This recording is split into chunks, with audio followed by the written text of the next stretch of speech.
Happy New Comic Book Day, geeks, and welcome to issue 55 of the Script Heroes podcast. We bring you comic news, book reviews, and industry blues. My name is Joseph Jastanowski, and I am the writer of Janitor Hero, Cunning Carly, and the Cryptoverse. And I'm Katie Markham, scripter of the Rusty Robot Country Club and ghostwriter extraordinaire. We have some awesome polls for you today. We're talking about The Moon is Following Us, number 4, Arcbound, number 2, Nightwing, 121, Titans, number 18, Green Lantern, Green Arrow World's Finest Special, Ultimate Spider-Man number 12, and Teenage Mutant Ninja Turtles 5. And if you enjoy any of those reviews or anything else you find in today's episode, you can follow the pod on Twitter, Blue Sky, Instagram, TikTok, and YouTube, all at the handle Script Heroes Pod. And you can find me across all the same socials at JJAZ1111. And I am everywhere at Katie Markham Pro. And now, let's get into the news. Okay, so I have the unfortunate pleasure of telling you about, you remember last year, for April Fools, we got the surprisingly fantastic DC April special. I sure do. Ooh, ah, ah. Yeah. It was a good time. I'm really scared. We have gotten this year's DC April Fools comic book announced. Uh-huh. I don't know if there's anything I can do except just read you the solicitation. Oh my god. I loved it when you did this for the April one. I'm so excited for all the puns and stupidity.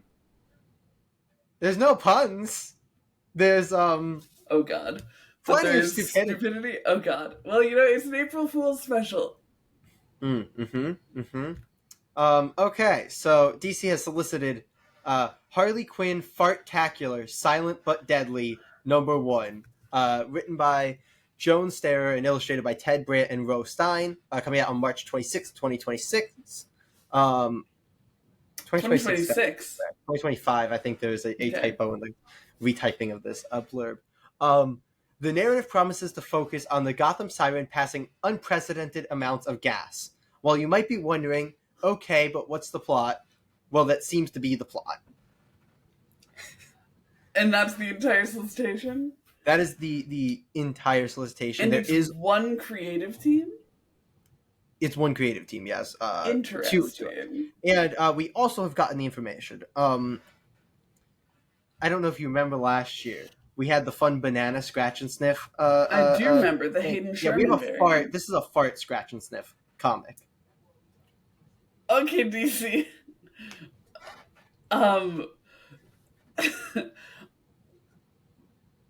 Do I suck for not thinking this is particularly good? Like, at least with the banana one, it was like, okay, I get it. We're going for a theme. And there's only one creative team, so it doesn't seem to even be like an anthology? No, it's just like a one-shot about Harley Quinn farting. I'm sorry, you saying those words, I think, just seared off part of my brain. It's okay, we've got a little bit more information, or not more quotes from either editorial or the creative team. Okay. If you're grossed out by farts, then this comic isn't for you. But they promise the highest concentration of gas per page, GPB, ever committed to print. GPP is pretty funny. I do. That's pretty funny. Specifically making a little acronym for it. But also, I feel like there's something very cop-out to me about them not using, like, over-dramatic euphemism for farts. Like, I know that in a solicitation they can't say rip ass, but like, the fact that they just keep saying gas, I'm like, okay, so does this not even have teeth? Are you writing a fart comic that's like... I'm one of those people who is usually fairly annoyed or at least steers clear of the, like, this is clearly the creative team's barely disguised fetish, like that criticism. I've always been like, I don't think that criticism's always a good criticism. I think that has to be what this is, right? No! They're just like, farts is funny, so farts. It's a scratch and sniff, Katie. Oh, I. We're not. This We're saddens not me. often Like stunned this into straight up silence. saddens me. Like this is ammunition for people who want to dunk on comic, but like this, there's no reason this should exist. And like, it feels like particularly a slap in the face after the absolute sleeper hit that was the April Fool's special Bring last that year. back. That was great. Make that a yearly occurrence. It was phenomenal. It was so good. That Detective Trim story is like, we're going to be doing a list of like our favorite various things from the year, and I think that Detective Trim story is literally going to be on my list somewhere. I don't know if we have we'll see We how many don't, weeks but are there in January. There's only 4, so we have our 4 right now. But we'll see if maybe we can slip other stuff other places, or if the April Fool will just be on your single issues. You know, that's another thing. yeah, Well, yeah. and then there was the But John like, Layman story in there too, which was also very, very yeah. good. But like, this is just, we clowned on the April Fool's special for having like the pun filled blurb. This isn't Yeah. even a pun filled. Like, it feels like there's no effort in this blurb to be like, and it's fart jokes, but also well written. I mean, I don't know how you can write this well. Like, I don't know where the premise. And like, here's the thing. I will say, I don't know if this is on the creative team. This could absolutely be on editorial handing Yeah, this thing, and they're doing the best out. So I guess what I'm saying is, whoever came up with this, if it's the creative team that went to the editors and said, we want to do this, then yes, it's on them. But if editorial came up with himself and gave it to them, then like, obviously not your fault. You're taking a paycheck. I get it. But this should not. Like, we talked about it with Nothing But Nightwing and the other like DC goes, we're like, you're pushing it. You're pushing it to just like making fun of yourselves to the point where you're like trying to be like the fan side of things, which the publisher shouldn't be. No. This is over. This is clearly, they were on the line. They are clearly over the line, I think, with this. I try not to be overwhelmingly negative in our news segments, because when you don't know something's out, things can always be good. Yeah, I think DC's been on a tear the last year too, with especially like editorial stuff. DC Compact Comics putting stuff in dollar stores, the Absolute line, like there's all this. All In. I feel like All In was super duper successful in one. Yeah, there's all great stuff they've been doing to the point that like DC is so well run right now. Like Hush 2 is coming. Like there's so much to be excited about a DC event, and then they just come out with like, you know how you guys all enjoy the like, you know, making fun of DC but still like well done Harley Quinn show. It's like, what if we took the jokes from that and stripped away everything else and focused on just the most disgusting and like surface level jokes of the Harley Quinn show and made those into their own things? And it's like, that's not very wild. Very wild.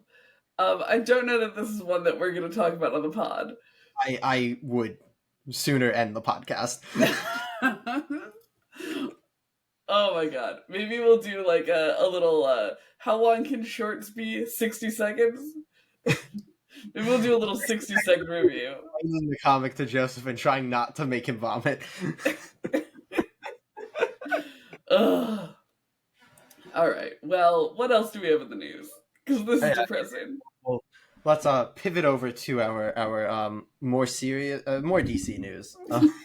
Okay, so this week's news is about DC's Absolute Universe. We talked previously about the announced titles, which I believe so far are the original 7 Justice League members minus Aquaman, if I remember correctly. But we got a little bit more news from Dennis Camp on his Martian Manhunter book that is going to be coming out with the second wave of, which looks like it has funky art that I'm very excited for. It is. It's a little wild. But what Dennis Camp has said about this is that it is only planned as a 6-issue miniseries to start. He does go on to continue to say, if sales are solid, we'll do more. I certainly have more planned, but Martian Manhunter has historically been a tough sell, so we need your support. But it's interesting in comparison to like Marvel with their Ultimate line, where everything has been an ongoing. Yeah. This seems to be like setting the stage that some of these books might not be ongoings from the jump, which is I don't know. How do you feel about that, Katie? I mean, I'm not pleased. I would rather they make I want there to be a continuity across the universe, and I feel like it's a really good chance for them to say, no, here are ongoings that are happening. And you can always stop an ongoing, you Yeah, know? yeah. You can always Like, look. I don't like that they're taking this approach of miniseries. Well, what DC has done with a number of things, which Yeah, is we'll give it a miniseries. If that does well, we'll give it a maxi series. If that does well, we can do an ongoing. yeah. I feel like that's not what I want out of the Absolute Universe. I think that I it agree. is actually a fine model for just launching random series in the main Yeah, continuity. But your Absolute Universe is supposed to be this, like, not flagship, but almost like prestige is the wrong word, but you're pulling big creators, you're doing this exciting new universe. I yeah. feel like this is where you It's say these are ongoings. it's also interesting, especially with the timing here. Of like, I think it was a week or two ago that like this big puff piece Jim Lee article came out that's like, oh, the Absolute line is phenomenal and it's saving DC and it's selling gangbusters and it's the best selling thing in comic books. And you go from that to like, oh yeah, this one of the new Absolute titles. We're not sure it's gonna sell, so here's a mini Ugh, series. It's like, but the Absolute line is selling gangbusters. Like, it's selling so much more than everything. Like, this it's just feels saving like a lack of DC. faith in the line when it's like, this isn't like, oh, we have like 8 Absolute books now and we're going to do a miniseries for like a lesser known character in there. This is like Mhm. part of your second wave. We have 3 titles. We're launching 3 more, and one of them is only a miniseries. And to me, that And just feels like a like, lack of faith in the longevity of the line. It feels like we know it's going to sell well to start, but we don't have belief that in 6 issues of the second series, which I think will be like 12 issues of basically a year in. We don't have faith that a year in this is still going to be going strong, which especially as we just hit a year for the Ultimate line in Marvel, and that's still going really strong. yeah. It feels like not a good way to signal to people how you feel about what you're doing. And also, if you're concerned that Martian Manhunter is a tough sell, pick something else. Yeah. Like, Well, that's the big thing for me is if they're like, yeah, Martian Manhunter might not sell well, pick a different book, do Martian Manhunter later. I personally love Martian Manhunter. Manhunter. man, tired? Martian, yeah. His country music alter ego. But uh, like I get that he's not everybody's like he doesn't have like the a lot of the name recognition that like the Flash does. So like I get them being like he might not sell well, but if that's how you feel, put him later. Yeah, Put him my guess is later. that it's a disconnect between Scott Snyder creatively running the line and then like the Hmm. people who greenlight books. Where Scott Snyder probably got the pitch for it because if I remember correctly, I think Dennis Camp is the one that I was specifically thinking of. But Yes, the yeah. way that it has worked is that Scott Snyder has gone to creators to say, "I want you to do a book. You choose the character." More so Yeah, and than I we're going to do believe this character didn't thing. I thought after New York Comic Con or something, or maybe San Diego, you were saying that Dennis Camp had apparently made like this buck wild Martian Manhunter Yeah, that pitch. he didn't Yeah. think would get accepted in a yeah. That was part of it too. He's like, "There's no way. He's not even from Mars in this. There's no way this is getting greenlit." Scott Snyder was like, "I love this," I love this. Here's your green light. and then I'm guessing that it then goes to like Jim Lee and the publisher side, and they're like, Mhm. "We're not sure that we want to give this an ongoing." And like, that would be my pure speculation, but that would be my guess where the Mhm. disconnect comes because I doubt Scott Snyder went in going like, "Oh, I think this sounds freaking awesome and cool," but you only get 6 issues and everybody else gets an ongoing. Like, that Yeah. doesn't feel like the way that probably went, but But it continues to beg the question of why put it out in the second wave then? I agree. I agree with you. It's. I mean, I also it's not like it wouldn't have made sense, especially because I expected the second because we know there's 2 more books coming. I Mhm. expected those to also be part of the second wave, but I think we've gotten close enough now to where they're not going to be, and they're going to come later because we're only 3 months out. I Yeah. think at this Yeah. point, and they would have to be solicited. So the team Mhm. book and the one other solo book that we're supposedly getting are certainly not coming out at the same time as these 3 books. Mhm. So with that being the case, I think it would have made sense to just roll out Flash and Green Lantern as the next wave because Right? those are like the step down characters. It's like you got your Trinity, and then it's Flash and Green Lantern, basically. Yeah. At least from your like superhero, if you don't want to go to like, oh, the Titans is like a team book, or like Exactly. Justice Yeah, League is a team book, or like, you know, Dick Grayson obviously has his own bucket of worms. You can't just like grab him without caring about other things. So I think that would have made a little bit more of a step down, making sense. And honestly, if it was going to be a mini, I think it would have made more sense if we're getting a Justice League book to spin this out of the Justice League book, right? If it was only going to be a mini. An interesting choice for sure. I this is a lot of speculation, but it's very confusing to me that at the start of this big universe, they're like slapping a 6-issue thing. 6 issues. Indeed, deep sigh. We'll just have to buy it in gangbusters. I think that's the thing that annoys me too. Is I don't think it's actually only going to be 6 issues. I think this is them pulling their Green Arrow bullshit, where they're like, this book doesn't historically sell well, so you got to really buy it if you want more. And like the whole thing, it's like, I know I would bet money this at least gets extended to 12 at the very least. So like don't especially because it's the Absolute Universe. People want the Absolute Honestly, Universe. I would not be shocked if the first issue releases sells 100,000 or whatever, you know, and it's just like, oh yeah, we're gonna extend it to 12 immediately, and it's like, then why'd you do any of this? Like, speculation. We'll see. We'll see what happens. Yeah. I hope it sells well, and I hope it's as good as it looks, because it does look, out of the Absolute Universe, which is already, it looks like the most unique title in there, which it's a good thing. But in any case, do you want to talk about books that we can actually, you know, read it? And I think most things this week are ongoings, if I'm not mistaken. Isn't the Moon is Following Us 12 issues? Or yes. Something? Yeah. Yes. That might be the only one that's not. But most of them are, in fact. Yeah, they're mostly ongoing. So let's talk about some ongoings. Let's talk about some ongoings. All right, we have some awesome polls to talk about this week. We are talking about The Moon is Following Us, number 4. Oh, Nightwing. I'm unprepared. Oh, he's unprepared. He's unprepared. Oh my goodness. Okay, beautiful. The Moon is Following Us, number 4. Nightwing, number 121. I think that's no. Oh, here. He's so unprepared. Titans, number 18. He was ready with that one. Ultimate Spider-Man, number 12. Green Lantern, Green Arrow, World's Finest Special, number 1. Arcbound, number 2. I don't have a physical for that one. My store's still having some issues with distributors. And Teenage Mutant Ninja Turtles, number 5. Don't have that one either. Those are the two that I had some issues left with. For the end. But of course, that's not all we picked up this week. Jim Bird. Other than what do we have, 7 books here? Other than these 7 books, what else did you get this week? Not much. Honestly, also both things for the podcast, weirdly. Absolute Batman, number 3. Mm-hmm. And then I picked up a physical copy of the Top Cow Holiday Special, because we read a story in here for our Christmas bonus episode that came out on Christmas this past Wednesday, where we ranked holiday and Christmas specials. So you should go watch that right now, or after you watch this at some point. I believe the Top Cow Holiday Special is the one with the Mark Silvestri's not Silent Night. 'Twas the Night Before Christmas that weirdly banged. I think we put that in the A tier or the S tier position. Yeah. It was very good. It was very good. Yeah.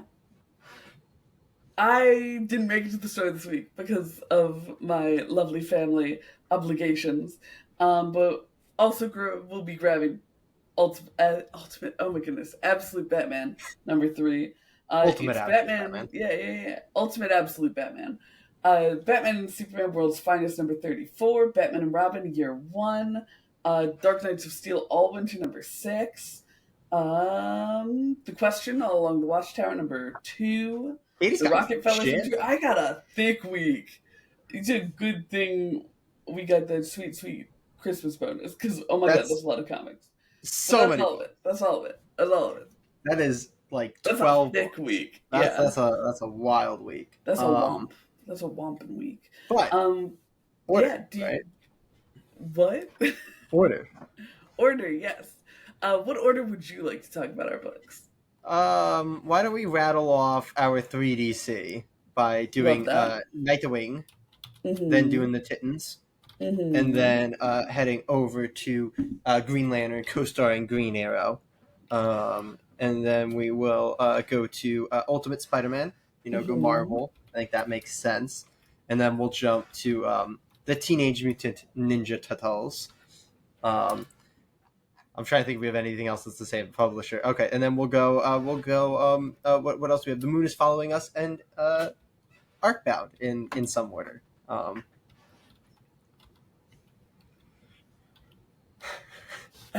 Arcbound. Beautiful. I want you to know, dear listeners, that Katie, in her attempt to do my, little gag orders, which are typically me shortening them into really funny ways, has done some that are even longer than just writing the actual title. So, I'll have you know, Arcbound is the exact same Titans is length. longer. Oh no, wait, Titans, I wait, what just is wrote that? tit. Oh, that's That's for Teenage turtles. Mutant I'm Ninja sorry, that's for Turtles. turtles. I'm sorry. Team Tur. You are correct. You are correct. But Arcbound is the same. Arcbound. I saw Team and T, and I was like, oh, that must be Titans. In any case, that happened. Let's Let's go. go talk about Nightwing. Nothing but Nightwing. No, not that. Actually, Nightwing. Nightwing number 121. Nightwing takes his city to the brink. After tragedy strikes, Nightwing seeks to hold the gangs of Bloodhaven accountable. But alliances in the city might not be what they seem, and powered up spheric police officers hover overhead, seeking to dispense their own brand of justice. The writer here is Dan Waters of Detective Comics, Lucifer, Homesick Pilots, and The Six Fingers. The artist is Dexter Soy of Red Hood and the Outlaws, Suicide Squad, and Batman and the Outsiders. The colorist is Veronica Gandini, and the letter is Wes Abbott. Jay, Yes. you're back in Nightwing, baby. Take Back 3. in Nightwing group. I feel like we could say the same for you because you did fall That off is the accurate. previous run. But I was reading it for a long while. You were. But Oh like my you were god, like what, a year showing off behind? that something Something like like that. Yeah, Yeah. I finished some arc, and then there was like the pirate thing, and I was like, I'll get to it, She never and then got to it. I haven't yet gotten to it. Um, Yeah. but you immediately held up there a beautiful page of Dexter Soy's art. Yeah, And I know that you're monologuing this one, but just immediate flowers to Dexter Soy. But go on. Tell us your thoughts on Nightwing. Yeah. The first thing that I think this issue especially, that this is the second issue of Dexter Soy's run, right? Or was it the third? Third, I believe. Maybe the first two didn't do as much because I think the point of the first two was like transition us out and like kind of give you the smack in the face to be like, my Nightwing's not the Nightwing that came right before this. This issue gave us like a very well-rounded Dick characterization. It wasn't, all dark, all, serious, I need to punch people in the face Dick. And it wasn't all, I'm going to try to help people, everything's sunshine and rainbows, but it was very well-rounded, like him using his brains to it's early enough that I can talk about that, right? That's early enough. To steal information. It's Shell, right? Is this Shell the name of the company? Spheric. Sphere. Which is very funny in the description when they say spheric police officers, because I'm just picturing fully rotund, circle-shaped hamster tops. balls. Yeah. Sphere, to clone like all the Sphere information instead of like going in and threatening Sphere, like that was a nice little like, oh, here's Dick, and then when he's like, but those people who have child, and I'm not going to talk about the way that ended up playing out, but like those people who have child soldiers, I'm going to go and punch them in the fucking face. Yes. And I love that like two sides of like, this problem needs me to be smart and think about it, and this problem is some fuckers need to be punched in the face. And I like that we get both of those sides of Dick in this issue. And he really felt like just a man on a mission in this issue. Like he was just he had his plan, he went through, and things do go off the rails in a very interesting way. And we get amazing, as you talked about, Dexter Soy, especially in the action scenes artwork that I just love so much. But yeah, I really like a lot of the way this is going. I have my slight gripe, and I think it's because this week TMNT and Nightwing fell on the same week, where I'm just like, I'm a little burnt out on like evil people run the city and the police department stories, and it's like I think this is going in a great direction, and like so I'm not like it's Uh-huh. he's doing it well, so I'm not like gonna sit here and be like you shouldn't do this story just because it's been done too much because it's being done well. But I'm just like it's happening in a lot of books right now, and I'm like that's the thing. And like if it and the what they're out there is right now, I think it's being done in a nuanced and interesting way. And if Mhm. that stops and it goes into like a less nuanced way, I'm gonna be like, okay, we're doing this. But right now, I think this is one of the better ones that we are reading with that storyline. So I mean, you know that I love a story where our Batman type character, where the city doesn't like them. I and it's like like also a Bloodhaven thing. Like Bloodhaven's always exactly rough. like it's the It's there. I'm Bloodhaven not. That's why PD. I'm like I'm giving this book a lot of, but I just wanted to like start the thread of like this Exactly, is yeah. happening a lot right now. No, that was my very smooth transition into saying I love this book so much. I think they're Yeah, doing a really great job with it. I agree. Uh, I think that, like you're saying, a lot of the pieces that are working are just working super well, both on their own and as they slot into like our bigger puzzle. I think that I like the way that Babs is being used here because she feels. One of the big criticisms of Tom Taylor's Nightwing is that it felt like Dick didn't do any of his own stuff and he was Yeah. like relying on his friends too much. And like, sure, maybe yada yada, reasonable minds, all that Yeah. good stuff. But here it does really feel like she is here to help as opposed to overstep. And like, I Yeah. like their dynamic quite a bit. I think that it adds a really good bit of like emotional depth to Dick, where he has someone to like borderline cry to about the fact that there are like these kids involved in this gang war. And so I think that her presence is really great. I absolutely love Dick's characterization on his own as well. Yeah. Like you said, he does cool things with his brains and with his brawn. And I also like that he utilized the Dick Grayson of it all, Yeah. like using that to get into the Sphere offices. It was and a stuff. very classic, like Bruce Wayne scene Exactly. of like, I've got money and I've got influence. So I'm Which gonna I go in there and loved because play I the think part. that's such a fun angle to pull out when dealing with this type of villain, where it's like, oh yeah, they're super powered, or super powerful, not super powered, Yeah, and using that billionaire identity does help get into people's offices and getting it close. does. Yeah, Yeah. But yeah, I've really enjoyed this. Again, huge me too. flowers to Dexter Soy, especially when you get like angry combat Nightwing.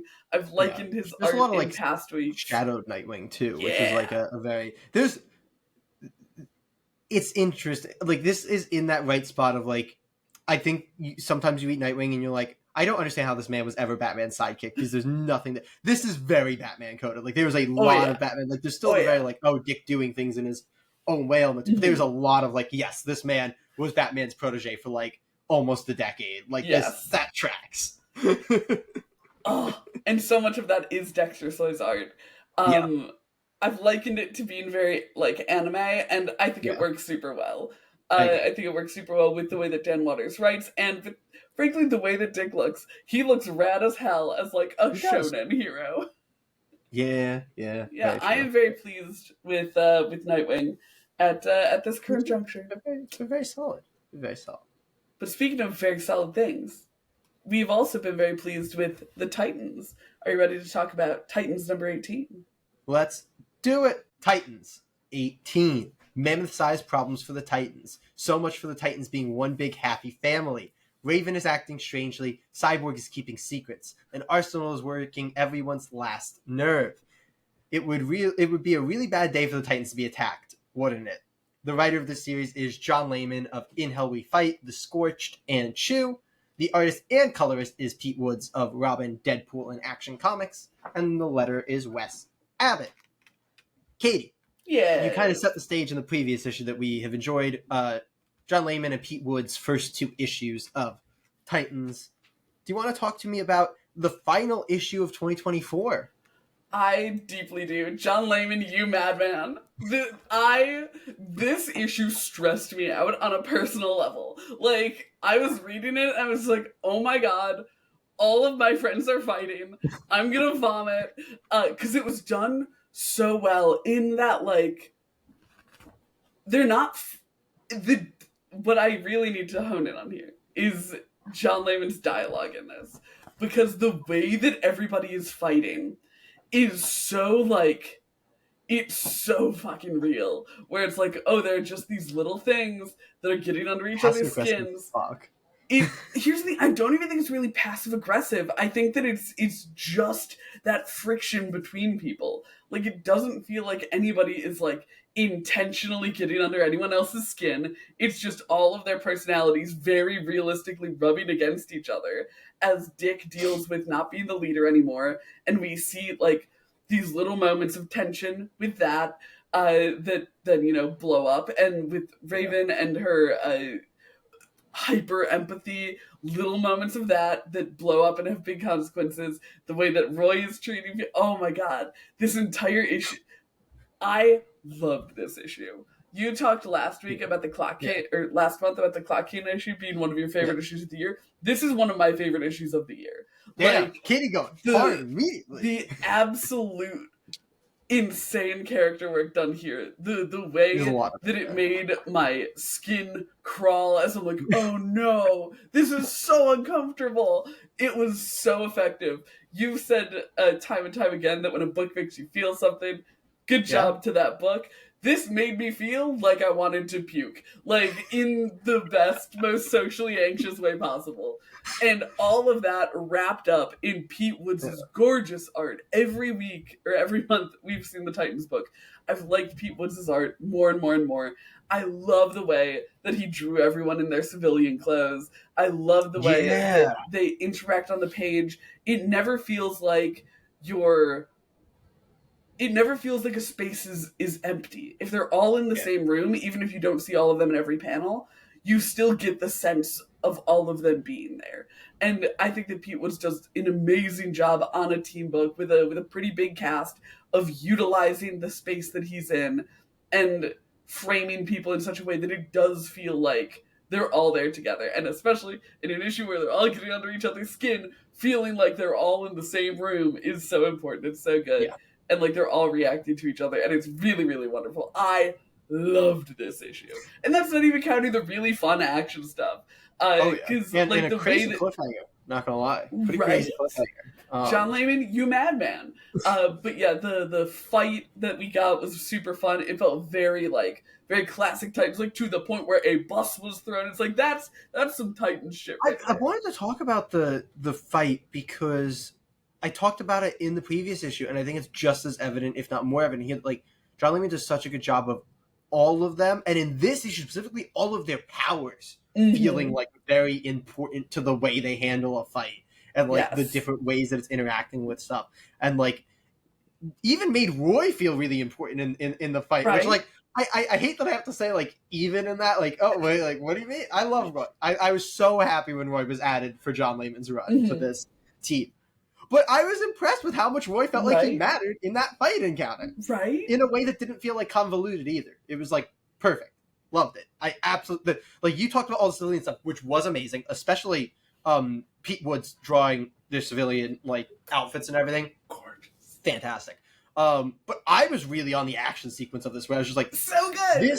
This is not like, oh, here's all these characters and like they're like, no, they were all working together and sometimes not perfectly together, but everything they were doing were impacting other members of the team and actually interacting with the people they were fighting and the powers and the personalities of every, like, it was such good. I talk about fight writing all the time because it's something, and you always want me to talk about it. It's something that I really nerd out about. This was such good fight writing and such good fight illustrating by Pete Woods. Like, it is gorgeous. It is such a good, and there's more to come. But it is like the last issue. It is somewhat of like, oh, they're villain of the week, and they dealt with it. And I really do like that Layman's kind of leaning into that for the Titans because it makes sense, especially when like Dick's leaving after each thing to like go do things of like. So the fact like they are actually solving their thing, and it's not like how is Dick like still here but also there, like it works really well. But I really like that we can just look at this as like a full beginning, middle, and end encounter and be like, that felt super satisfying, and it was really, really well done. So just to touch on the other half, because I know you love yourself some civilian stuff. Yeah. But No, I the other half is phenomenal love too. There's a how reason that this is one of my favorite issues of the year, yeah. and it's because both sides of the coin are Yeah. gorgeous and And phenomenal and well I done. want, I want not to keep dragging on, but I want to talk about one more thing. Yeah, I'm do it. interested to hear if, because this is more on the civilian side, if you felt similarly. But so one of the things that, and this is not like a thing on the creative team or like the book really, but when the run before this had first started, Mhm. World's Finest Teen Titans was coming out at the same time.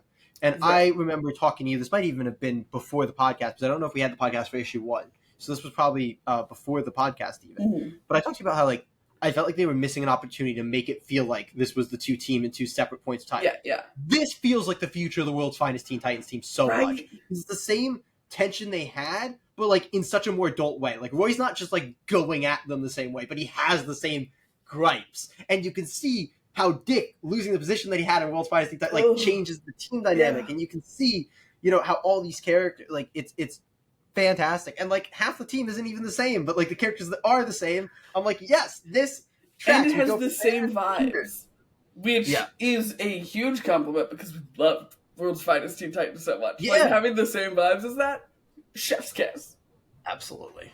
This is just phenomenal. This is what I want out of a Titans book.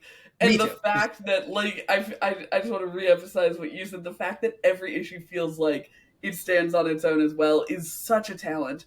It's something we just don't get in comics anymore. No. And it's like great. It's not like John Layman is doing it at the expense of an overarching story. Exactly. There is a killer, and basically just being built in cliffhangers. There is a killer big threat looming and building up, and that is sick and exciting. But we're still getting stories in there. It's honestly, it's like a TV show build. It's the we have our episode every single week, but the overarching story is going to progress a little bit until we finally get to something that's going to like pay off there. It's like, why don't we do that in comics? It works so well. Like, look at Can this. John Layman write all of the comics, please? Mr. Layman, please write everything. Just all of the things. Just all of them. Every ongoing book. John Layman's desk. Yeah. He can do it. He'll letter him too. This is great. Just kidding. Wes Abbott is so phenomenal. Funnily. Wes Abbott coming in here. But yeah. Amazing. Well, you know, that was fine. We like Titans. We have are you ready? Green Lantern, Green Arrow coming up next. Let's do it. Green Lantern, Green Arrow, World's Finest Special. Everyone's favorite hard-traveling heroes are back and brought to you through the iconic lens of World's Finest. In the not-too-distant past, Oliver Queen and Hal Jordan find themselves at a crossroads, and only teaming up together once more will save them from the scope of the mysterious bounty hunter known in whispered tones throughout the underworld as Deathstroke the Terminator. Plus, writer Jeremy Adams returns to the world of the Flash to weave a twisted tale of Barry Allen on the road to crisis. It's a whole World's Finest adventure you cannot miss in this special, oversized, one-shot spectacular. The writer here is Jeremy Adams of Flash Gordon, Green Lantern, and The Flash. The artists are Lucas Meyer of Titans, Deceased, and Grimm's Fairy Tales, and Travis Mercer of Batman and Superman, World's Finest, Cyborg, and RV9. The colorist is Marcello Maiolo and Andrew Dahlhaus, and the letterer is Lucas Gattoni. Jay, you love Green Lantern and Green Arrow, and World's Finest. And Deathstroke. This really was kind of just made for me. It was like, oh, you want more World's Finest? Oh, you love Green Lantern. Here's Green Lantern teaming up with his two best friends, in a World's Finest book. And it's like, oh, yeah, I'll take that. And going against Deathstroke, who's one of your favorite villains. So that was a very nice treat. This is a very interestingly, because the blurb doesn't even like set it up that the Flash story is going to be a continuation of the first story and also a team up with Green Lantern. Like that was not what I thought was happening going into this. I thought we were going to get a separate Flash story. I prefer this a little bit. I didn't read the blurb. So I'm just like, oh, Barry's here. Hi. I will say, I read you the blurb on the podcast when we talked about this book being announced. Well, that was probably like 3 months ago. It was, yeah. No, but I remember from there, like, oh, there's a Flash backup. Like, that was the way that it had registered in my head. Mm-hmm. So when we got there, it was like, to be continued. I was like, oh my God, are we getting like a mini? And then, it was like, to be continued in this. And I'm like, wait, that's just the Flash story that's like right here. Which was very cute. Yeah. Oh, that one, and then also the to be continued at the end of the Flash story was Yeah, incredible in too. New Teen Titans #2, that was Yeah. very fun. Which, speaking of which, this is very well placed, like in DC's past in Mhm. a way that makes sense. So that was very cool. Jeremy Adams knows his history, which I think is he's one of those DC history heads. You know, you Yeah. got your sect of writers that are like that. He's one of them.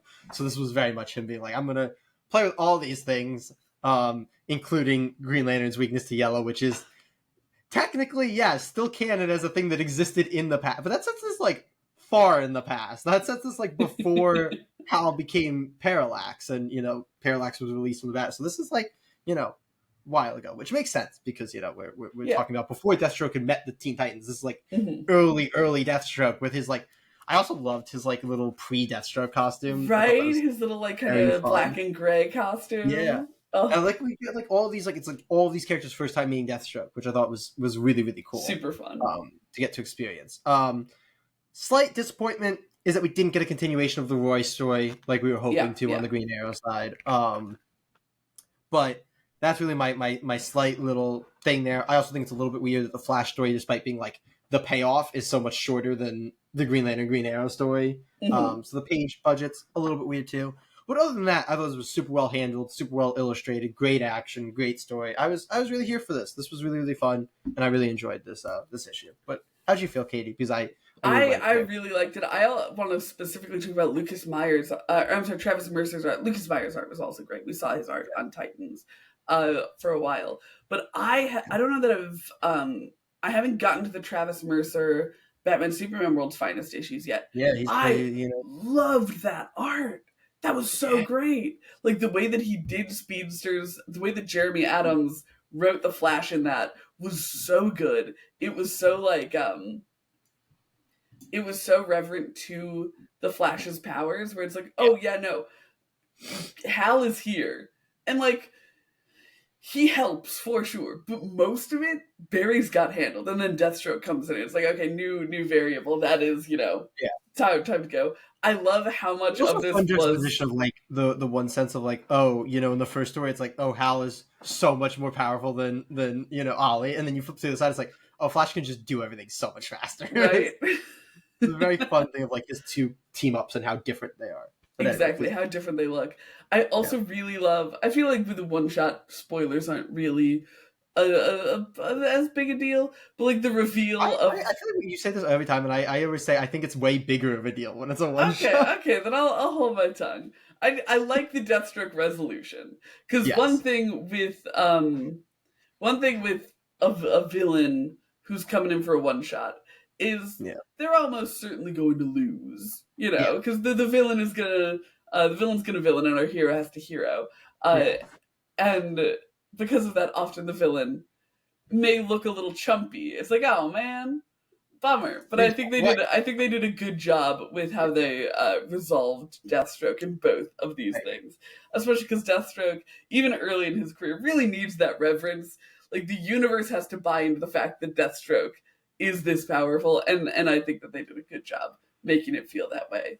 Um, yeah, I thought this was super fun. I thought that the character dynamics were really wonderful, especially between Ollie and Ollie Hal. and Hal. I They love it. really. I love there is I think sometimes a certain like feeling of like we can't write these characters the way we wrote them in the past because we want to like I love that Green Lantern and Green Arrow, like the two characters just get to keep being who they are. Right. It's like they venomously disagree with each other. They have completely different worldviews.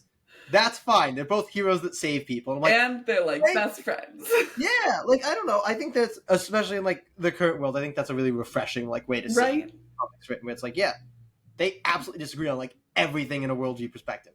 Both superheroes, both friends. It's like that's And like nice. big married couple vibes. Like We even had Dinah there too, just to get even there. I'm had shocked you Dinah didn't there, bring yeah. that She up. was there briefly. She was there. She was hot. We love her. Uh, look, she was there for like one page. I love her dearly, my girlie. Uh, Yeah, I thought this was a super fun one shot. I yeah, enjoyed it I agree. quite a bit. Yeah, good times. Yeah, good times had by all. Are we ready to flip on over Bolt. to Spood? We're gonna use Spider-Man's ult and go to Ultimate Spider-Man. Actually, Spider-Man's ult would halt everybody. If you guys don't know, we've been live streaming Marvel Rivals on Saturday mornings. So by the Little time this plug goes there. up, you missed the stream today. But you can Um, still go watch that's the right. VOD, either from Katie's perspective on Twitch or my perspective on our YouTube gaming channel, both linked in the description. You don't want to miss it. We're not great yet, but we're working I'm on it. not. No. He's the best Groot I've ever met. Yeah. I am the world's best Groot. Yes. All right, let's go talk about Spider-Man. Ultimate Spider-Man number 12. A very merry Spider Christmas. Season's greetings from the Parker family. But why is Peter acting so strangely during the most wonderful time of the year? And what's got Gwen so concerned? Don't miss the thrilling conclusion of the second arc and the first year of Ultimate Spider-Man. The writer of the series is Jonathan Hickman of Avengers, Fantastic Four, and X-Men. The artist is Marco Cicchetto of Daredevil, Spider-Man, and Punisher. The colorist is Matt Wilson, and the letter is Koi Petit. We're back to that Marco Cicchetto art that you love so much, Katie. So why don't you talk to us about we're breaking. Did you have a theory that Marco Cicchetto did the Spider-Man issues? Yeah. Like this, yeah. And this is like a fully not Spider-Man. This was like a fuck issue. you, Joseph, with that like theory. It was like we did it literally, I think, in that episode before this for 11, and we worked out like that kind of works. That's kind of accurate. And then they just came out with 12 and went fuck you. They specifically they remade the entire issue. Yeah, because as we all know, comics are made within a month. Yeah, exactly. Yeah. I loved this. I had so much fun with this. I think that it really I'm shocked because you always complain when there's no Spider-Maning in the That's in the what I was Spider-Man about issue. to say. I think that it really benefits from being issue 12 of the series as opposed to like issue 4 and 5. Yeah. Where we have so much groundwork on our Spider-Maning that it's at the point of an ongoing where I'm like, oh no, I'm fully bought in on both sides of this now, where it doesn't feel like we're losing out on Spider-Maning when we're getting a full like civilian issue. And Peter isn't even like a huge focal point of this issue. No. I think he has like one page where he has dialogue. It's really gorgeous. We're focused so much on the Parker family and their relationships to each other. And the stuff going on with Pete is just very much like in the background, which is incredibly cool, especially once we get to the end. I thought this was really well done. I love the way that Jonathan Hickman writes all of these characters. I think that they interact in super duper fun ways.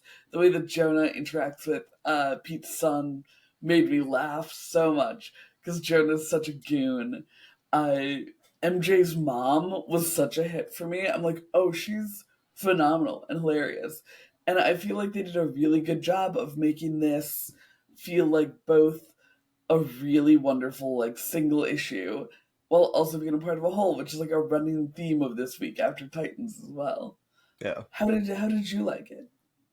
Not as much as you did. I don't disagree with anything you said. It was phenomenally well done, and like Hickman knows how to do the dialogue and all this.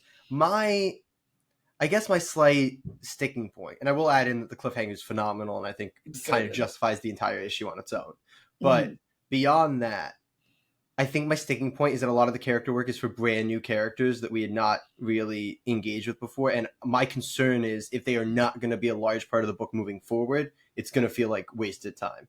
If they are going to end up being a large part of the book, then I can kind of, justify that. And that's fine. But I don't know how that's going to work because they were, introduced in this issue and you don't know where that's going to go. So that's my slight hang up there.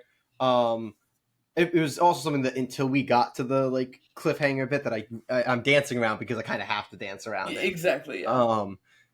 I was really questioning the purpose of the issue, and I think definitely was too. Yeah, I think that brings it together a lot. Really sold it. Yeah, that's a big thing. So I enjoyed the issue. I definitely don't feel the way I felt about Dinner Party, where I was like, this, I don't know why we did. I still don't know why we did the Dinner Party, issue. At least the ending of this made me immediately go, I know why we did this. But yeah, it's going to be, I think this is going to be one I look back on very differently depending on whether it's setting up a bunch of threads that are absolutely continuing and it ends up being something that I look back on being incredibly important, or if it's, the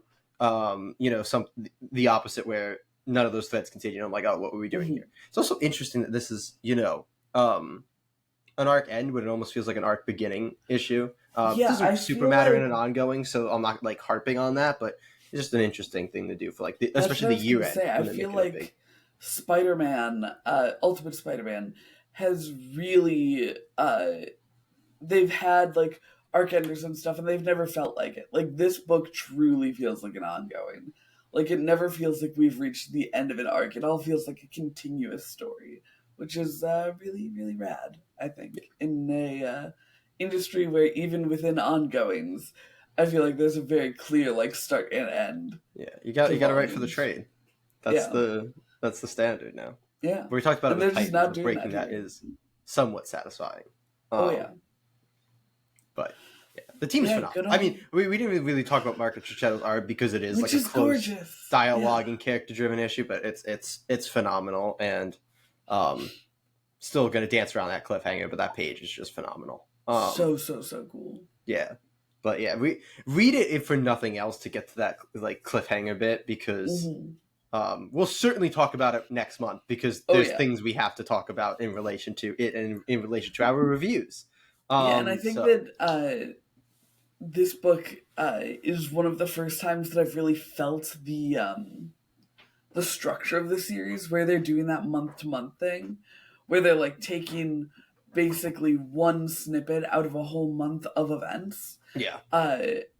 And I really liked how they chose this one. I thought I saw when this was going that evidently that's like a thing that was, I guess, underreported about the new Ultimate line, is that everything's happening in real time in it, which is super interesting. Oh, I didn't know it was all the Ultimate books. That is Evidently that's like the Ultimate line thing, is that they're running it in real time, which is an interesting angle to take. Yeah, I'm here for that, as long as it's done like this and not like Last Halloween sometimes. Yikes. But the last issue of Last Halloween was actually much better about that, so I don't know why I'm throwing shade. That was like a several issues ago thing that we had a problem with. I'm sorry, Jeff. I love you. Yeah, in any case, what is next? We have some Teenage Mutant Ninja Turtles to talk about. Yeah. Teenage Mutant Ninja Turtles, Heroes in a Half Shell, number 5. What has been going on in New York while the Turtles have been scattered across the globe? A dangerous district attorney has come into power, and he's got a grudge against mutant kind. Backed by some powerful benefactors who have designs of their own for the city, he's doing everything he can to stoke hatred against the mutants. With the TMNT absent, someone needs to step in and stop this power grab, and figure out who's backing this nefarious new enemy. Enter Casey Jones. Jason Aaron completes his first story arc for Teenage Mutant Ninja Turtles, teaming with the legendary artist Derek Robertson, co-creator of The Boys. The writer, as just mentioned, is Jason Aaron of Thor, The Avengers, and Wolverine. The penciler, as just mentioned, is Derek Robertson of The Boys, Happy, and Wolverine. The inker is Norm Rapmond of Wolverine, Aquaman, and The Flash. The colorist is Tony Avina, and the letterer is Sean Lee. Jay, it's the end of first arc. It's kind of like end of series of one shots leading into the first like actual arc. I'm not. Let me start here, because I want to stop saying this every week. So I'm gonna do my last time doing this as we come to the end of the first arc of Jason Aaron's run, and then I'm gonna stop bringing this up because it's somewhat unfair to bring it up every single week of this arc. I prefer the Ninja Turtles to be ninjaing and like in the shadows and all of that. And that is, we're not going back to that.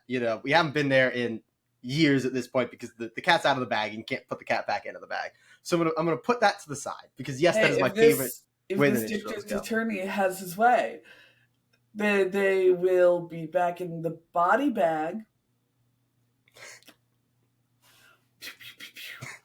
But I'm going to put that to the side, because that's very much personal preference thing, because the Turtles do all kinds of things, and we're very much still in the mutants are out and all that, whatever.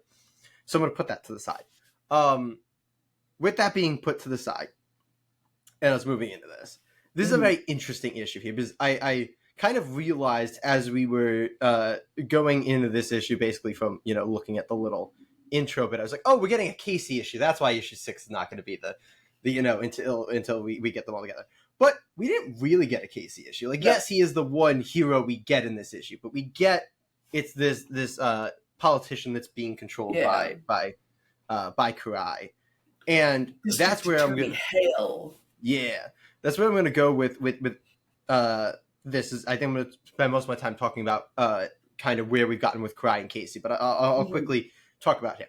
I think he's quite a compelling character. I like what they did with his backstory here. I think it was a very effective single issue introduction of him. I talked about it a little bit in Nightwing. I am a little burnt out on the police force and government controlled by somebody evil, and we have to deal with that. A little burnt out on that story, but just like with the Nightwing thing, it's well handled here. I'm not saying it's not being done well. It's just being done a lot across a lot of things. So I'm like, again, put that aside. I think his story is really well done. I know you're not the biggest fan of Derek Robertson's artwork. I quite enjoy it, especially his later work. I think at this point, he's gotten to a nice place. I think it worked very well. The Boys was a little grimy for me, and I didn't love it in Happy, but I didn't even realize it was the same guy. Oh, I realized he has a very distinctive face style, and I think I also haven't read as much of his stuff, so it very much could be. Yeah, when I see his faces, it's very much I'm like, oh, that's him. And I the thing is, I never recognized the name. It was the same thing when we did Happy. I didn't recognize the name again, and then we got to the first close up of a face, and I was like, it's the Boys guy. I'm sorry, Derek Robinson. I will try to remember your name. You're a very talented artist. But in any case, I liked his story. Jason Aaron's a great caption writer. I think we talked about this before. Oh, yeah. So that going all throughout worked really, really well. But what intrigues me the most here, and I think it adds more excitement for Mutant Nation to some extent, is how did we get here with Casey and Karai? And I will throw out the slight thing of Karai being one of my favorite Ninja Turtles characters. I don't like it when she goes full evil. It's not my favorite. I like the more gray, honorable, but on the bad side Karai, who's rival ninja, but she's honorable. She's not gonna go and try to bankroll a politician to kill all mutants, but she literally works with mutants. That's a little bit too far on the evil side for Karai. I'm not saying that's out of character. She goes full evil in a lot of different continuities in comics. It's just not my favorite direction for her. That being said, I'm still incredibly intrigued to how we get from where we are with Casey serving as the advisor to try to stop Karai from going over the ledge to Karai has went over the ledge and now Casey's the one trying to take her down. That's a very interesting point to me, where we have where we are and we have where we're going to end up, and I'm very excited to see how Eric Burnham and Mateus Santaluco take us there in Mutant Nation. So adds more excitement for that. But yeah, this was a very well done, another kind of one-shotty type issue. We've been talking about a lot of them. It was very well done. A lot of things aren't my personal where I like to see the Turtles, but it's very well executed. Jason Aaron does a great job with the characterization of this DA, whose name I keep forgetting, and Hale. knows Hale. But yeah, I'm very excited to finally see our team together and kind of going after the Foot Clan that we now know is run by Karai, which makes sense. I think I said it back in issue 1 when the Foot Clan was coming after them. Like, well, there's Karai's sect, but they're good guys, so it can't really be them. And we have found out that it is in fact the real Foot Clan, run by Karai, and maybe slight spoilers there, but I can't help myself. So I don't think so. I don't remember. I thought thumbs up. I guess it's always intriguing to me when I learn that someone is actually a new character and not somebody who I already am supposed to have backstory on. Because I was going to say, I think they did a really great job of introducing new readers to the District Attorney. I'm like, oh, he's new. No wonder. Unless he was in the Archie series or the Archie series is the only thing I haven't read. The Archie series or Rise are the only things I haven't really seen. And he does not feel like a Rise character. And he doesn't really feel like an Archie series character either. So I'm assuming he's brand new because I've consumed everything else and I do not remember him. And this is when people come at me and they're like, actually, he was in 2 episodes of the 2012 series? You should know this. Yeah, I think they did a great job of introducing him in the same way they've done a great job with all of these one-shots of bringing people into the Turtles world. like you said, I kind of wish we got more Casey, especially Yeah, leading into the start of the arc, because obviously he is here and going to be important, like you're saying, with Karai being our like big bad. yeah, I feel like we could have used more record scratch. How did I get here, Casey Jones moment. Um, but yeah, it was a super well done issue. There are some really wonderful tense moments. I feel like it's one of those things where with the turtles, there's kind of this line that I always have to reckon with, because since, the original series, so much of Teenage Mutant Ninja Turtles has been like, here is our like child friendly thing. And I'm like, oh, we're watching somebody almost beat someone to death with a mace. That's terrifying. And I'm like, oh, right, the turtles are violent. Master Splinter was a dead rat last week. What the fuck? And so every once in a while I'm like, oh, right, my yeah. main conception of the turtles is not the main conception of the turtles. And this is one of those issues where I'm like, oh yeah, they're fucked up a little bit fucked up, these I was turtles. there's something terrifying about the way Derek Robertson draws Bebop and Rocksteady. Like those are just two grimy, aggressive-looking animals, and I love Oh it. yeah, yeah, It's and I like, think that his art really did feed into the feeling of this issue of like, because I loved the art from last issue, from Donnie's issue.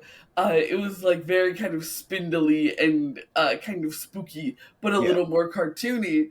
And yeah, then you get like the more realistically rendered art of Derek Robertson. And it's like, oh geez, this violence feels very real.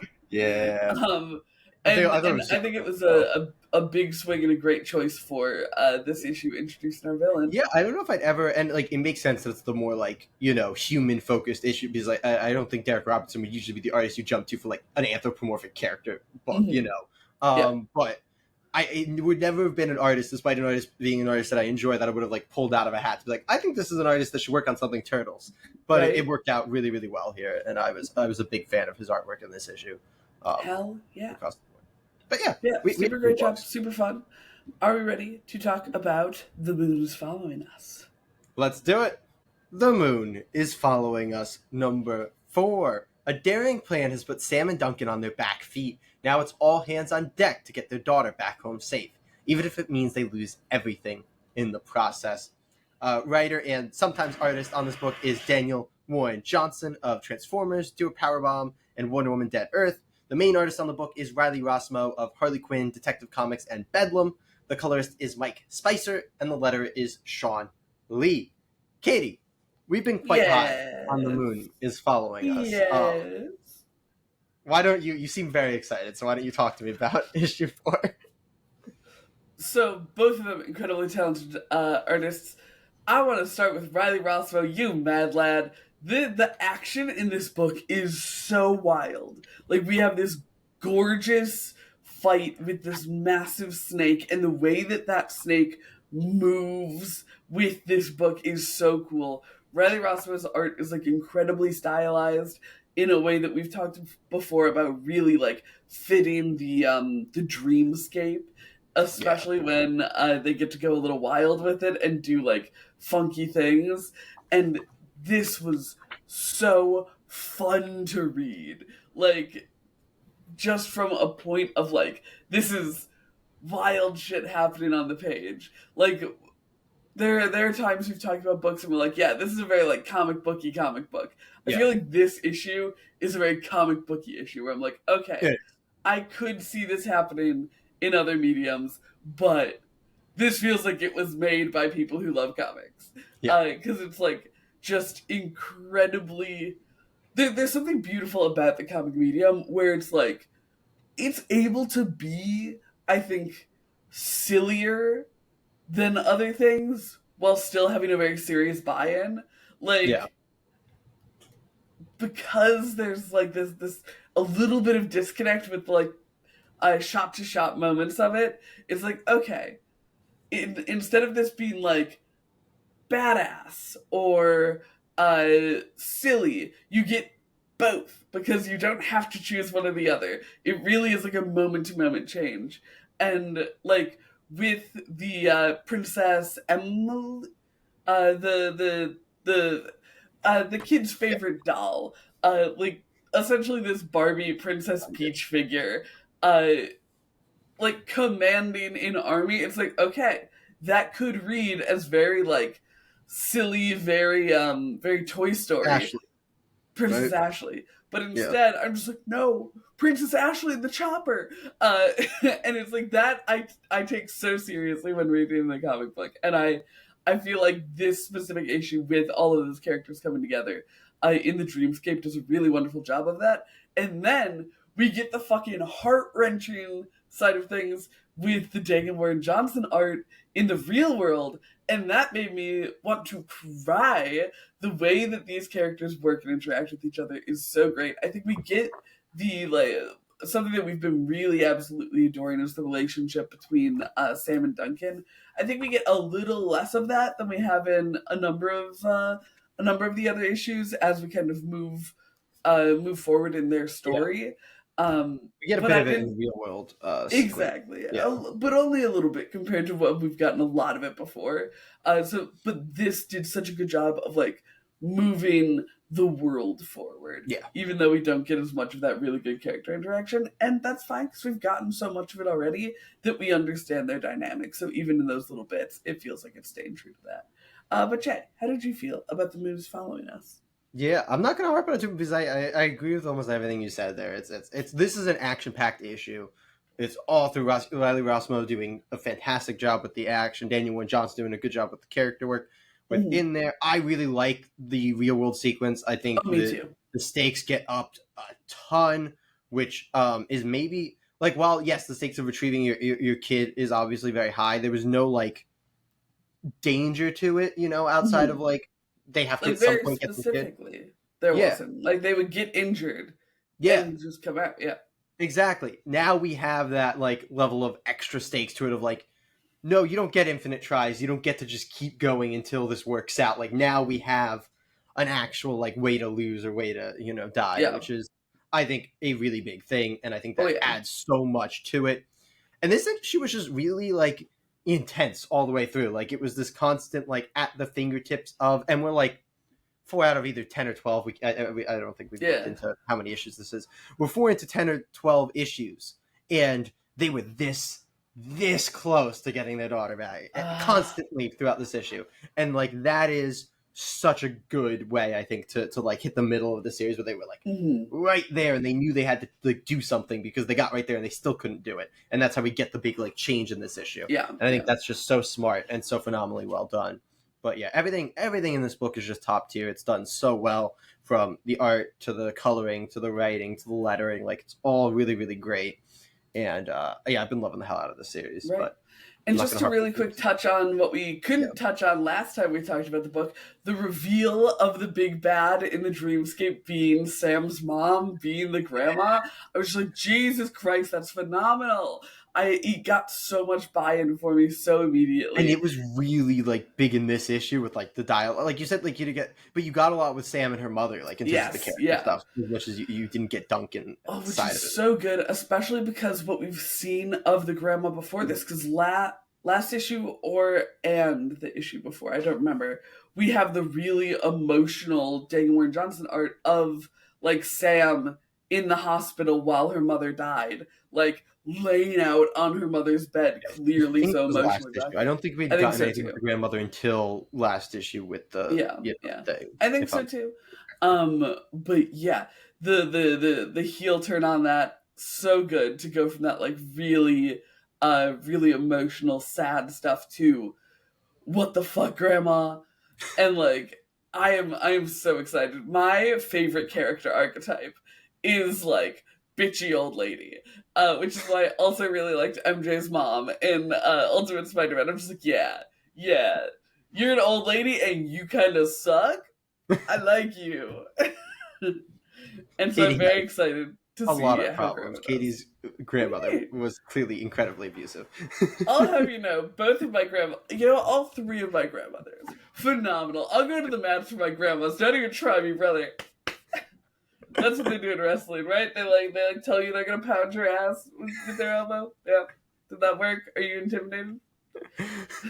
He's trying to channel the Daniel Warren Johnson energy. That's here. right. I'm gonna do a power bomb. I don't know what that is. Is that where you grab your feet and your knees go down? No. No? No. Well, I'm gonna figure out what a power bomb is. I'm gonna do it to you if you talk back about my grandmas. Let's talk about Arcbound too. Arcbound, number 2. Betrayed by his own, Kai no longer knows who to trust. And that's a problem, because the people who wanted him dead want to finish the job. Trapped between a rebellion he doesn't believe in and an army that tried to kill him, Kai will have to make a choice, and quickly. The writers here are Scott Snyder of Batman Justice League and Noctera, and Frank Thierry of Wolverine, Iron Man, and Harley Quinn. Character development work is credited to Tom Hardy. The artist is Ryan Smallman, and this seems to be his first major comic work. The colorist is Frank William, and the letter is Buddy Bodine. Jay, you loved issue 1 of Arcbound, as did I. It was a really great first issue. It was. We both could very much see, oh, this main character is someone Tom Hardy wants to play in a movie. Yes. I think that is the character development work that we're being credited. Is main character equals Tom Hardy. Yes, exactly. But how did you feel about issue 2? Yeah, I think the thing that this issue is mainly doing is kind of setting the gears of the main plot in motion. It's like, okay, this is where we're going. Like, this is the kind of task. This is the bad guys getting their team together to go after our guy, even though they think he's dead right now. Like there's a lot of those like moving parts in this, which are really great. I think I like the way that it's set up. It's set up to be a very like kind of classic rebel action sci-fi, like a Star Warsy type. Exactly. Bad guys coming after you. You know, reluctant hero joining. Potentially the rebellion. Like we're gonna go to some different planets. Yeah, it's a very classic but very solid formula. I am like, I think I said this last issue too.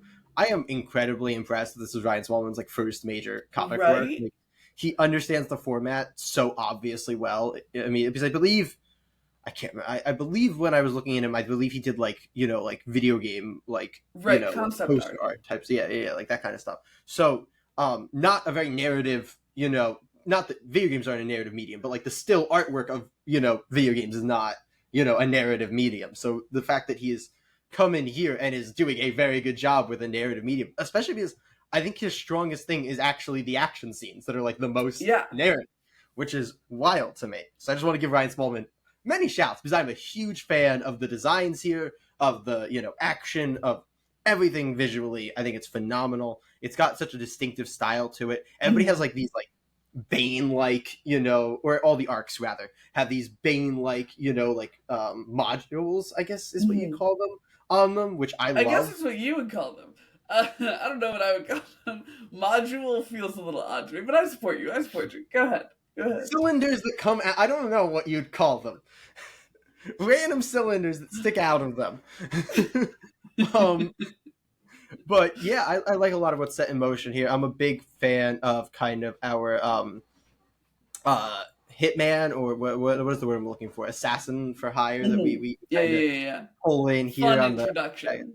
Very fun introduction, and I'm here for that showdown. I'm ready for it, and I'm very excited for it. But yeah, I thought this was a very good issue too. It was maybe a little bit less like progressive than the first issue was, but like I said, it was really setting those gears in motion for the overarching plot, and I was a big fan of that. So yeah, and I mean it's the classic rejection of the call issue where it's like, okay, our main character is going to literally walk away from what we know he is going to end up buying into.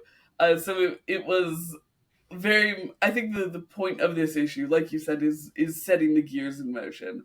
It's giving us that very important character beat of him saying, no, I don't want to join your rebellion. But so we can have that arc of him becoming like truly a part of it and probably a leader of it. We get to meet, like you said, a really fun assassin character. We get a rad member of the rebellion. He's like kind of the leaderly figure. He's like the muscle for the scientist. And I liked him quite a bit. And I also continue to really like Kai's former teammate, his former partner. The kind of the most. smarmy, egotistical dumbass. I love him. Yeah, Uh, where it's like, oh, you suck and you're dumb. That's good. I love that. And it's not even really that he's dumb. It's that he's got an ego. yeah, And like that's we love an egotistical character. It's fun. But yeah, I thought this was super duper fun. Like you said, Ryan Smallman's art phenomenal. yeah, Uh, for it to be his first major comic work, and for there to be so many like mechanical parts going on, I'm like, you are a brave man, and you yeah. are in fact up for the job, Agreed. which is really phenomenal. So one of those things where we talk about how like I don't think this should have worked at all. Like this is a comic made by committee to very much be clearly the pitch for a TV show or a movie, to the point Yeah. where they based it on an actor who got character development, and they used a concept artist as the artist to just be like, look, this is basically just concept art for the movie. But somehow through, the fact that they actually brought on two very talented writers, I think is very Right. important. Yeah. And Huge. then the fact that this concept artist has actually put effort into moving into the medium of comics, Mhm. it is actually really Phenomenal. freaking good. It's Like- really fun. Yeah. So I am hugely impressed by the fact that this not only doesn't suck, but the fact that it is really, really good. Well, is it good enough? I have Because it's no idea time what to I'm move about. into our pull list rep for the week. Jay has no idea. I have a very strong idea of what I'm picking. Okay. Which you probably, dear listener, know. Jay might not, because we took a day break between recordings. Oh yeah, I know what you're nitpicking now. Yeah. It was between two things, and then when you said that, I knew it was the one from the first day versus the one from this day. Yeah, I mean, I absolutely adored this issue of Titans. It was truly a masterclass in a single issue to me. The Titans number 18, John Layman and Pete Woods. You get my pull list, Rack. You're I can't both find my issue. beautiful artists, in your own way. He's gonna find it. Never mind. No, he's not gonna find it. But No, Jay, I was looking that for begs Titans the for you. question: what is your pull list, Rack? Oh, this is a tough one. This is a tough one. He's mulling. I'm gonna do it. I'm gonna do it. It's gonna be Green Lantern, Green Arrow. That's so fair. It was so fun. It's a very me book. It's a very J-coded book, absolutely. Yeah. So shout out to Arcbound for being phenomenal. Shout out to the Moon is following us for being phenomenal, and obviously shout out to Titans for being phenomenal. Really, Honestly, all the it was a great week. Yeah, it was a great week. There were weeks where I think Turtles would have been very up there in consideration as well, but we had so many great things this week. But so many great things this week. Read all of the polls from this week. It was a one shot. Involves a lot of my favorite characters, and I like the fact that it's willing to give Hal and Ollie very opposing personalities and beliefs. I think that's important. So I like this book. Very cute, very wonderful. It's a one shot too, so I always lean that way of like you can just pick this up and read it. So it's a good recommendation, and get Titans as well because that also works. Yes. Very well on its own. So yeah. Well, a great week of books we read. Are you ready to talk about books we write? Kind of. Was that a good segue? That was a good segue. Yeah. Thank you. Let's head over to the Creator Corner. All right, here we are in the Creator Corner, and this is the part of the show where we sit back, relax, talk about writing, talk about how we write. I was gonna try to do a little clue in my description, but couldn't come up with one in time. In keeping with some great examples we saw this week, I wanted to talk about how to reckon with writing a good individual issue of a book while keeping it as a part of a whole. In our pull list rec section of the episode this week, both, well, I guess Titans, Ultimate Spider-Man, and Teenage Mutant Ninja Turtles are all kind of three different ways that we have very distinct single issues within a longer running series. And I'd love to talk a little bit about those types of ways you can make something feel like a complete issue within a series, and the kind of pitfalls and pro tips for making those successfully distinctive. Starting with, I think, the most classic one, which is the format we see in Titans, I agree. where you have a issue of an ongoing series that in itself feels like it has a like start and end, and it feels like you could kind of like episodically grab it. One of those Yeah. books where you could pull it off the shelf. Yeah, well, And for ease of access, I think I'll call that the villain of the week. yeah, Method. yeah. It's the you got your big bad kind of looming. Your characters Mhm. are still progressing issue to issue, but each issue has its own like little threat that they're gonna deal with. Yeah. Yeah. So what do you think makes a successful Monster of the Week issue, specifically within a story format that includes that looming threat? Because obviously we've Yeah, talked about Monster of the Week before and how you can have just like every week you go and fight a different monster. But yeah, this is yeah, yeah, specifically within a larger narrative. yeah.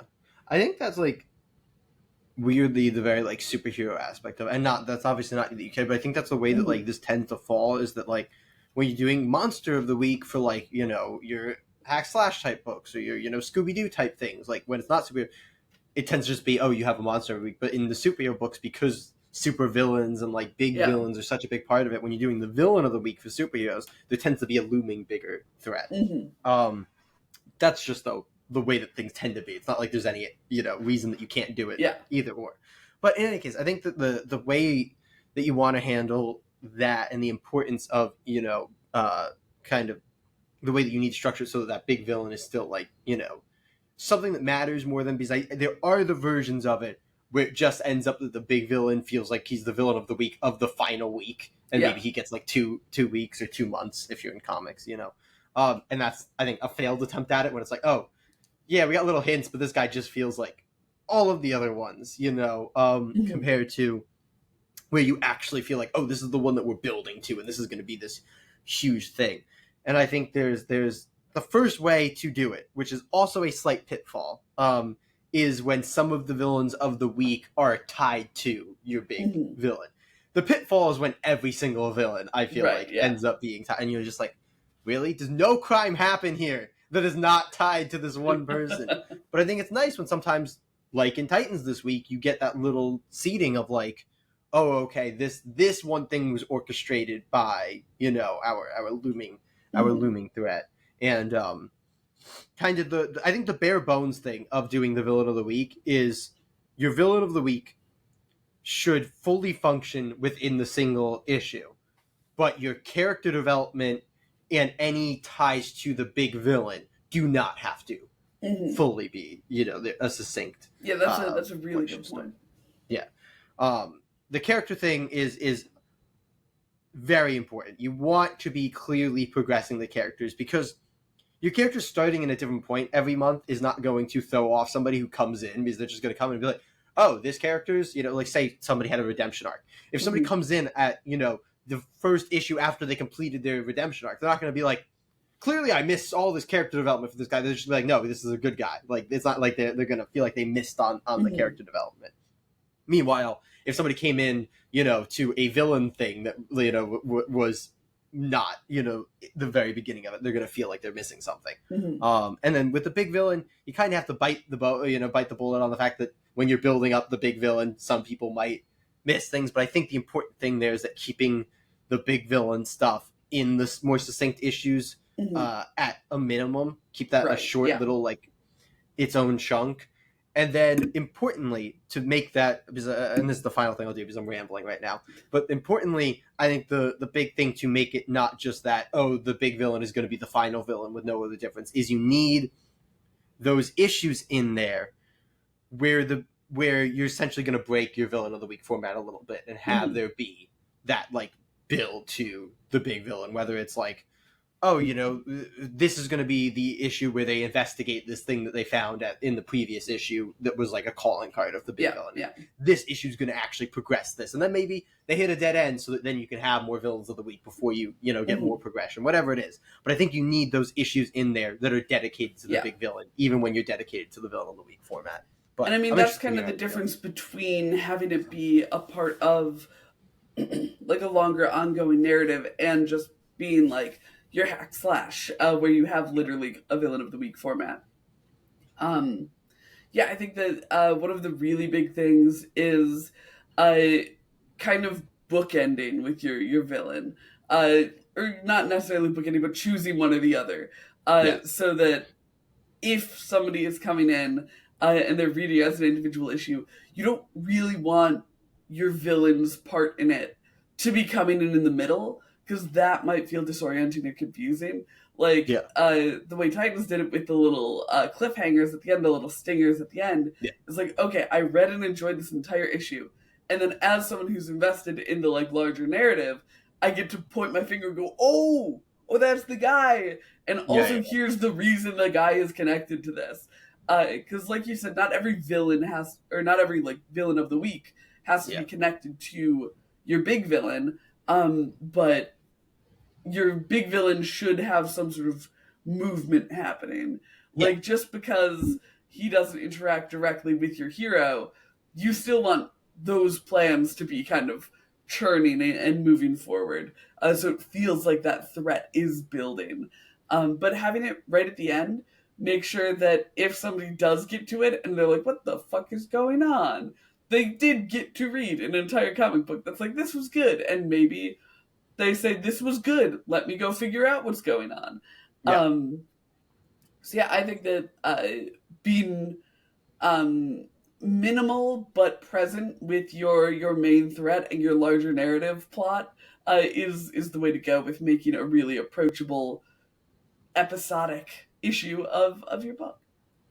Because I think it works for things outside of like villain of the week and superhero stories as well, where like you can have your little conflict, and it doesn't have to be that they're fighting someone on the streets of New York. Kind of like smooth transition into our Spider-Man. This week was essentially like a holiday special a little bit because it was the family celebrating Christmas. It wasn't Yeah. any Superman Spider-Maning happening until again the very end where we get this this thing going on.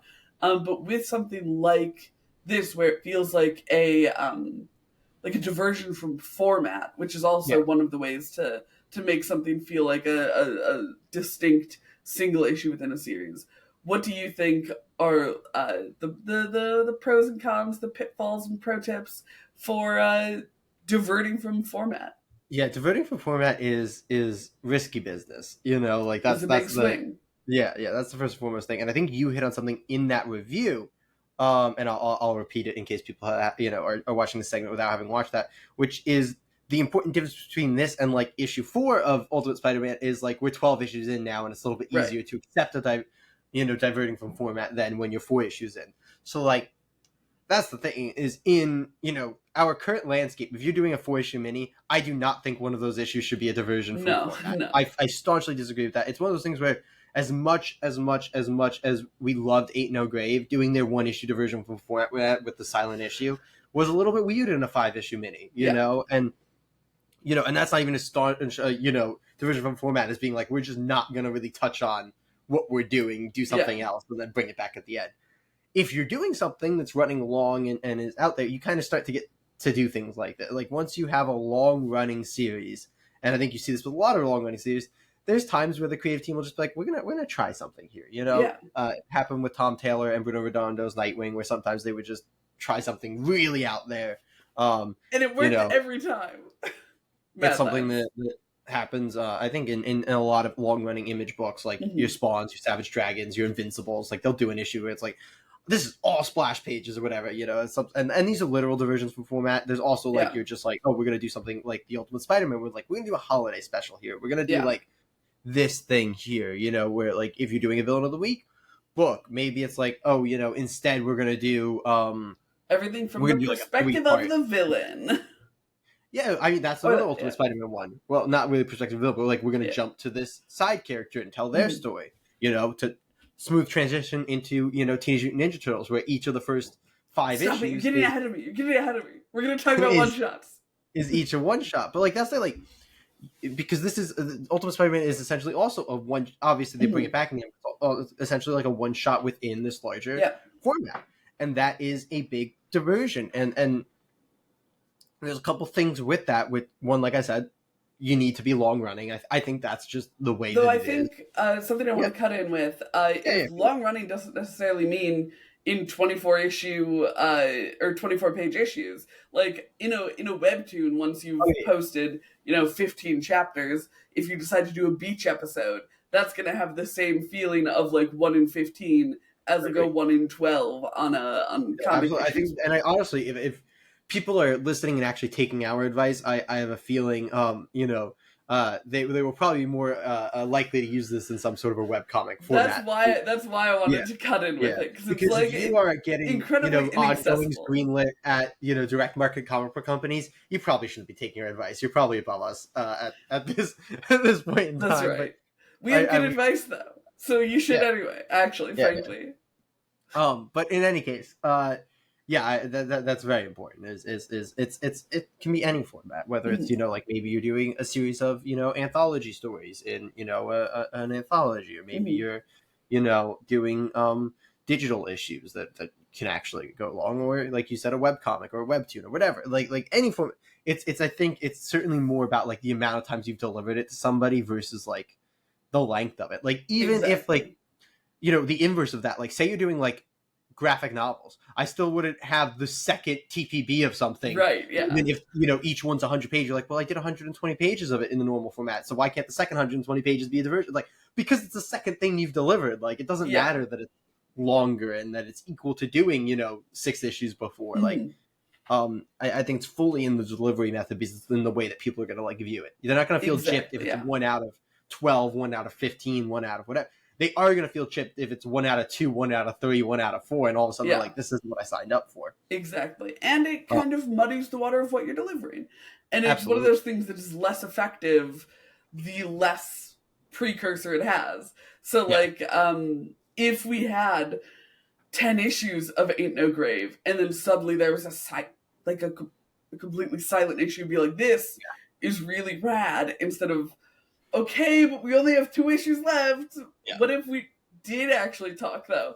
So it's one of those things where, like you're saying, the more you have come before, the more people understand what your thing is, the more effective it's going to be to turn it on its head. But the flip side of that is understand how much space you have. Don't, sit there, say you somehow get greenlit for an ongoing, or you're doing a webtoon or something, but you're fully dependent on like how many funds you get, or you're doing like a Kickstarter series, and it's just you need to get funded each time to keep doing things.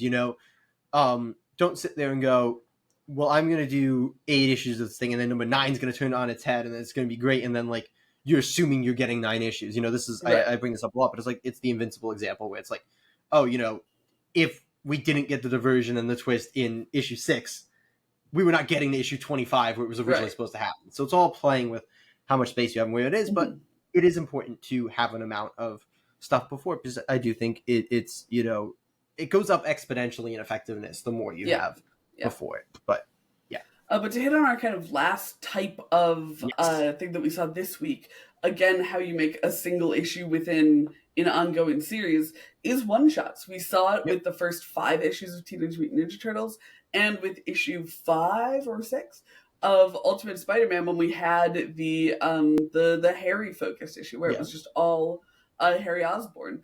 We've also seen it across things. People do single issues all the time. DC and Marvel, I think it's most common.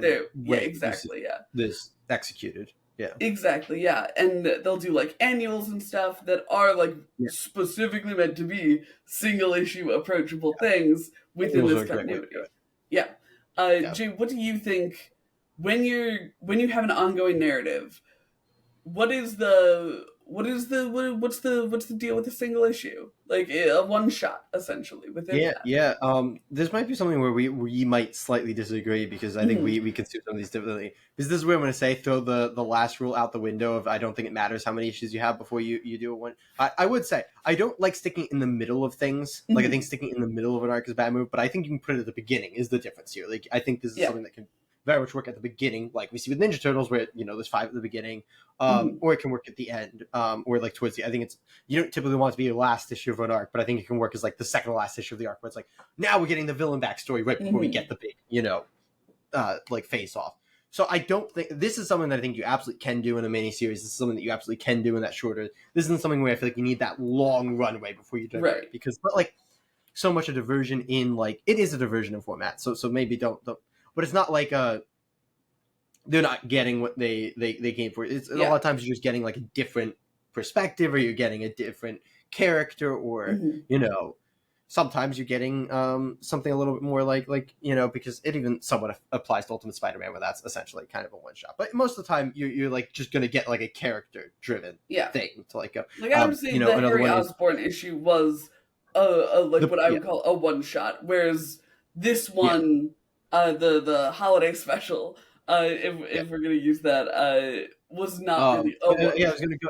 I was gonna jump to like Hyde Street essentially did too at the start of their book, and had an actual separate one shot that did another thing. So like clearly you can do it at the beginning of a run, but yeah, so the thing with a one shot, I think, is the way to make sure that you are essentially not going to, I think, overstretch stretch your readers' like tolerance, I guess is the way to put it, is making sure that the one shot is doing something for the grand, arc or comic.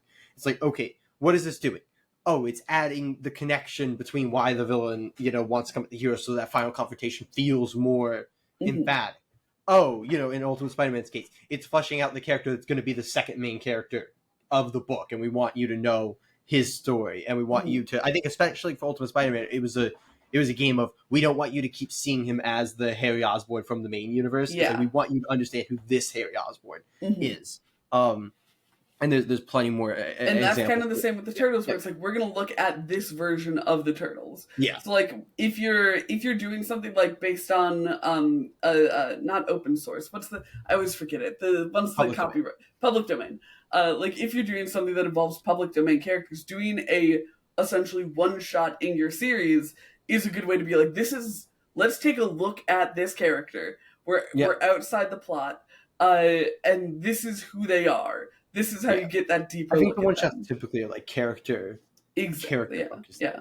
Especially in a longer narrative arc, that's typically what they're going for. And the other thing that the Turtles thing did, and like this is something that I think is often the thing of like when you're doing back to back one shots, is I think it's meant to like emphasize the distance and like the separation of the Turtles, because the whole idea of like this first arc is the Turtles like coming back together, and then like if you just kind of jumped and like in your first issue you have the Turtles apart and come back together, that doesn't really feel to the reader like they were really apart. It's like, okay, well, they started the issue apart, but they're together now. Like nothing really changed. When you have 4 months and now 5 months of them being apart before finally they're together, like that gives the reader the sense of separation the same way the characters have. So you can do interesting things with it, to play with it. It's a good way to like extend time. I do think you're always playing a dangerous game when you're like extending time on a cliffhanger. Right. We've talked about this. But I do think that's another way, is like sometimes it's inserted in there to kind of stretch out the cliffhanger and stretch out the anxiousness and the wanting to find out what happens. But yeah, these are like, I don't want to go too, because I feel like you can have a whole conversation about one shot. I'm sure we have had a conversation about one shots. So I don't want to go too much into like just writing one shots in general. Right, but in terms of their place in an ongoing, I think it's very dependent on what they can add to the understanding of the characters, and specifically to the current arc or miniseries or whatever you're doing, the story you are telling. Yes, in my, but yeah, no, super duper agree. I think that those were all very good points. There are a bunch of different ways you could do these kind of distinctive single issues within your longer narrative, and that's super fun and rad. But Jay, speaking of things that are super fun and rad, we have had a number of contents come out since we last had our regularly scheduled episode. What has happened in the past week and a half? We'll go past week and a half then. So we had our Dead Lucky last bonus. Saturday. Yeah, that's right. We had our Dead Lucky bonus episode come out last Saturday. We then had another bonus episode, which was our Christmas special, come out this past Wednesday. where we talked about all holiday, Christmas, Hanukkah, etc. Specials, and we put them on a tier list. Yes. And that was a lot of fun. It was. But why don't you tell the people what? Well, I guess one is technically past because it'll happen. We're literally That's about to right. do it right now. Yes. It happened this morning. If you didn't catch us earlier today, we had another Marvel Rivals stream. We are on a quest to get good. I'm sure that we did a really great job, which means that you should definitely tune in next Saturday for another Marvel Rivals stream where we're sure to do even better because we're doing great at this game. We are very good. We're doing kind of split perspectives. I'm over on Twitch. Jay is on our gaming channel. Both of those will be linked exactly down below. And next Saturday, after that Marvel Rivals stream, we'll be posting the start of a 4-part tier list series. Not tier list. It's not tier list. Yeah, not tier list. A 4-part series. A bonus episode series. That's the word I was looking for. Yes. Which is our best of 2024. We're going to be doing single issues next week.